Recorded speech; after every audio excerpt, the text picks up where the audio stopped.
नमस्कार दोस्तों, स्वागत है आप सबका हमारे चैनल हिंदी दर्पण में। तो आज का हमारा विषय है स्पर्श व्यंजन, यानी कि व्यंजनों का सबसे पहला भेद होता है हमारा स्पर्श व्यंजन।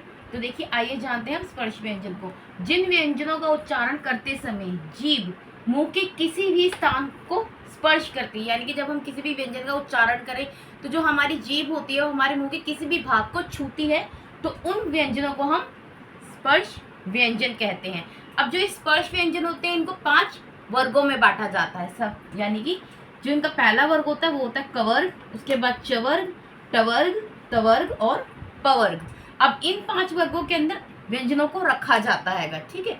सबसे पहले हम जानते हैं कवर्ग को। इसके अंदर आते हैं हमारे क, ख, ग, घ, ण, जिनका उच्चारण हमारे कंठ से होता है, ठीक है, इसलिए इन्हें कवर्ग के वर्ग के अंदर रखा जाता है। दूसरा हमारा होता है चवर्ग, च, छ, ज, झ, न, जिनका उच्चारण तालु से होता है, इसलिए इन व्यंजनों को चवर्ग में रखा जाता है।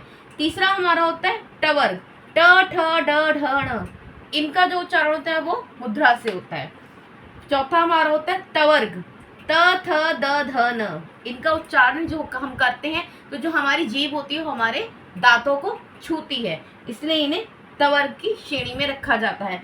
पांचवा हमारा और सबसे आखिरी वर्ग जो होता है वो हमारा होता है पवर्ग, प, फ, ब, भ, म।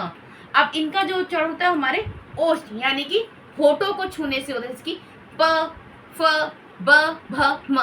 तो इनका उच्चारण करते समय जो हमारे होठ होते हैं वो उनसे छूते हैं, तो इसलिए व्यंजनों को 5 वर्गों में विभाजित किया जाता है कि जो आपके मुंह से या आपकी जो जीभ है वो जिस जिस उच्चारण करते समय जिस जिस भाग को छू रही है उस भाग को छूते समय हर वर्ण को जो व्यंजन हो उसको प्रत्येक वर्ग में विभाजित किया जाता है। तो मिलते हैं नेक्स्ट वीडियो में एक नए विषय के साथ, तब तक के लिए बाय बाय।